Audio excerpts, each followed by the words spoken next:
आणि म्हणून आता 2100 रुपये द्या, द्या 2100 रुपये. तुम्ही निवडणुकीच्या पूर्वी बोलला होता 1500च्या ऐवजी 2100 देईन.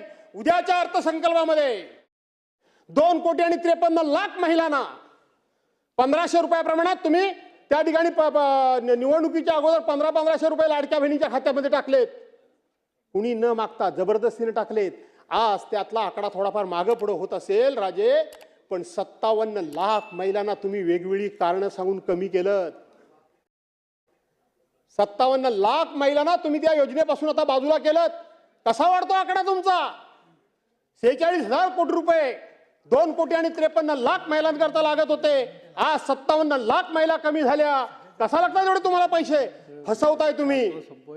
तुमचा भ्रष्टाचार एवढा आहे. एका एका कामामध्ये टक्केवाऱ्या तुमच्या एवढ्या आहेत. अजिबात या लाडक्या बहिणींमुळे तुमचं सरकार अडचणीत नाही. तुम्हाला हळूहळू या बहिणींमुळे सरकार अडचणीत आहे. बहिणींमुळे सरकार त्या ठिकाणी कर्जबाजारी झाले म्हणून तुम्हाला योजना बंद करायची आहे. नाही, आजच्या दिवशी तर मी सांगेन, तुम्ही निवडणुकीच्या पूर्वी बोलला होता 1500च्या ऐवजी 2100 देईन. उद्याच्या